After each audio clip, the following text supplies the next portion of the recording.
Hi, my name is Magnus Lindkvist. I'm a futurologist, author, and speaker. And I've worked for many years with celebrity speakers around the world in the pre-corona world, where we now live in a post-corona world. So I thought I'd use a few minutes of your time just to tell you my thoughts about what a crisis can teach us, how we can go through it stronger and better as leaders, investors, entrepreneurs, and employees. One of the things I did in my career was that I wrote a book in the year 2010 called The Attack of the Unexpected.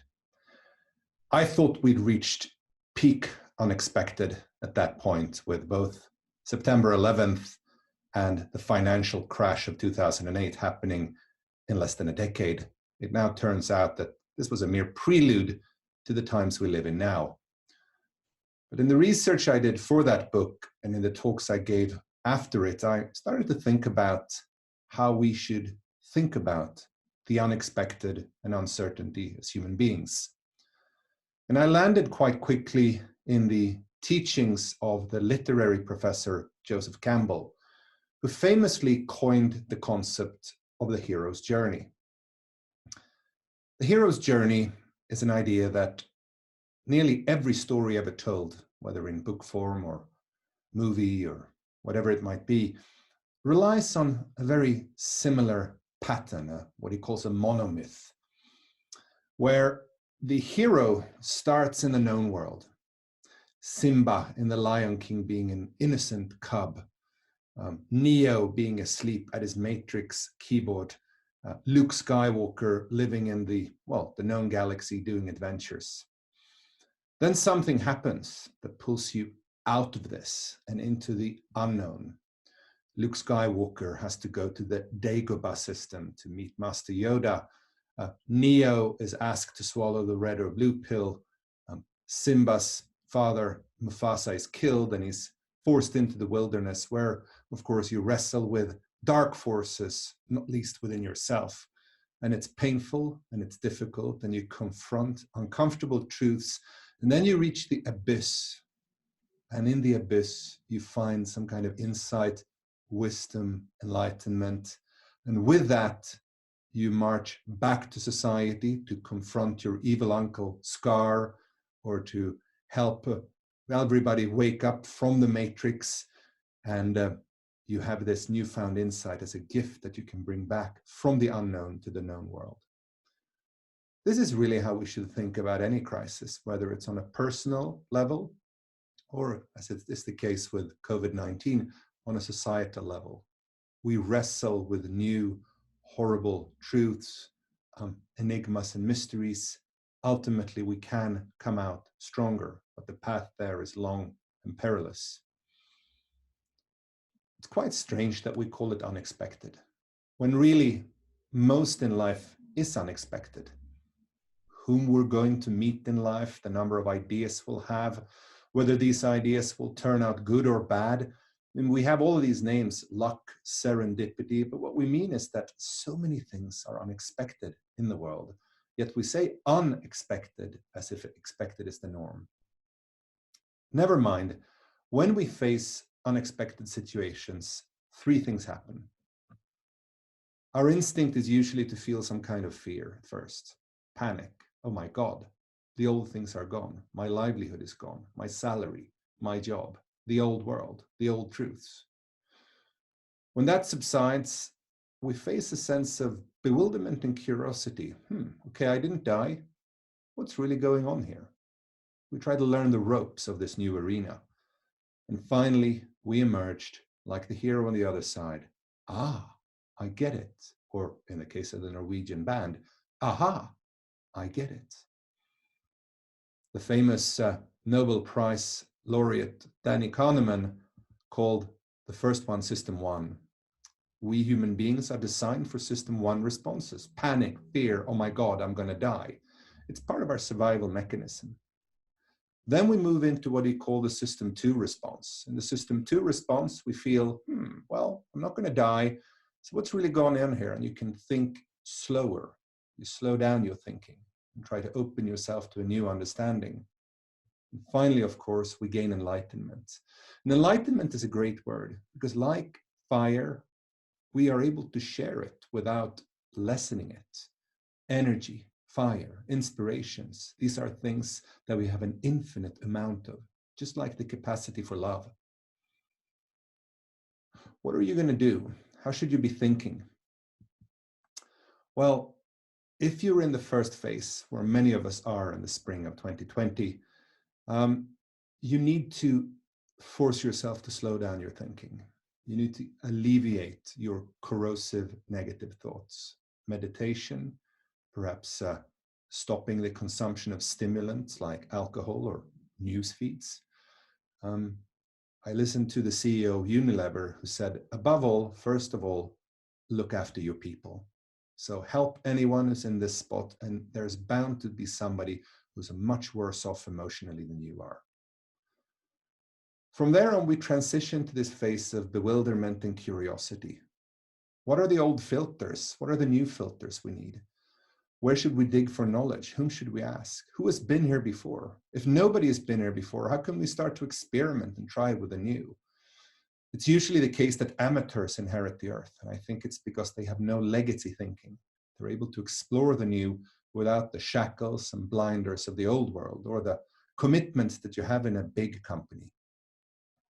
Finally, of course, we will emerge on the other side. There will be a new normal. Normal is not a description of the world. It's a mental state where you feel you understand things around you and they become a little bit more predictable again. But whom do we share this with?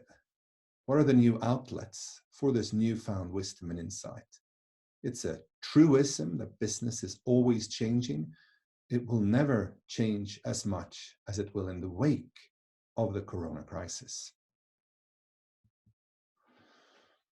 Here's a couple of things that I'm starting to learn and explore.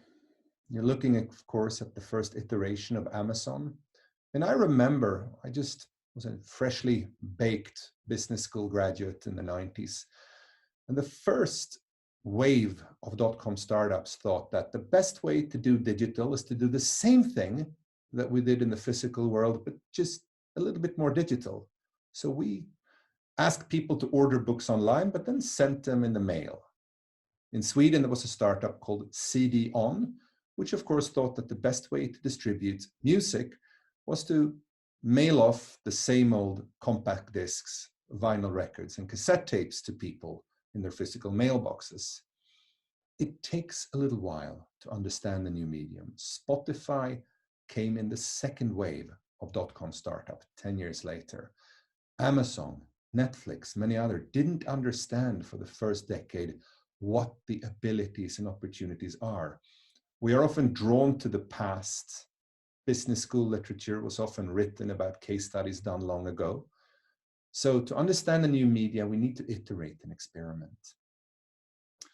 Think about this medium, electronic platforms to have conferences or dialogues. It reminds me of the electrical guitar. When the electrical guitar came, it was hard at first to understand how to play it. It was just a guitar with an amplifier. So people initially played it like they did the old acoustic guitar. Then somebody realized, my God, you can use distortion and feedback.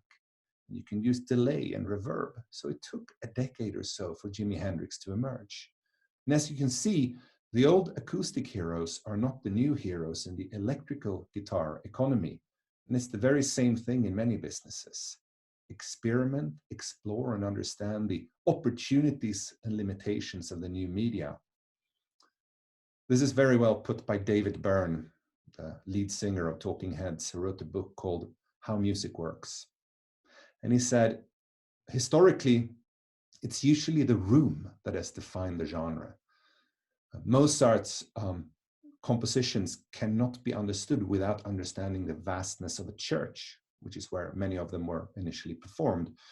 The post-punk movement in New York cannot be understood if you don't understand the club CBGB's, which was a tightly knit, sweaty, grimy place. It needed intense, close proximity. So the room usually defines new genres. Just think about the genres that will emerge out of this world where we don't do high carbon commutes. Finally, I'd like to talk to you about David Brooks's book, The Second Mountain. In the book, he talks about the fact that we're on two mountains in life. We start climbing the first mountain, usually when we graduate, and we form a family and we start climbing the career ladder or find a profession and we earn money, we build a house, we have more children perhaps, and then we fall off that mountain.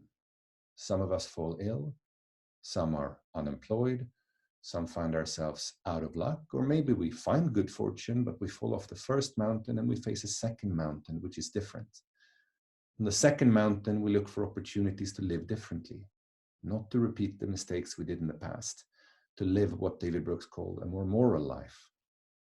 I think what we're all going through now as a society is falling off a first mountain, which we've been on for a few decades. Now we're on to a second mountain. What do we want our companies, our societies, and our world to look like, be like, feel like? What was imperfect about the old? What can we improve in the new? Why are there no flying cars? As a futurologist, I'm often asked that. The reason there are no flying cars is that we've only mastered one of the four fundamental forces of nature, electromagnetism. Everything we talk about as progress today, from the internet to lighting and so on, comes from our ability to master electromagnetism, which took about 100 years to get right. Just imagine if we can master gravity. Then we will have flying cars, levitating buildings, teleportation. Imagine if we could master the strong or the weak nuclear force. Think about the limitless potential we have ahead of us, the opportunities. And think of yourself as the bewildered hero cast into the unknown right now, cast into the fear and anxiety that the unknown induces. You are Luke, you are Neo, you are Simba. But there will be enlightenment. There will be new opportunities. You will learn to play the electric guitar. You will find a new space for your compositions. There might be new forces we can master going forward. That I'm sure of. I hope these ideas and thoughts have been of some help with you. Maybe you've just lost your job. Maybe you're the CEO of a large corporation. Maybe like me, you're just a generally curious and slightly anxious person. Feel free to reach out and connect. And above all, book a speaker for your next webinar. Why not for a birthday celebration? Why not book a speaker for yourself? This is the best of times in which to dream up new ways to use all the talent out there with celebrity speakers and others. Thank you so much.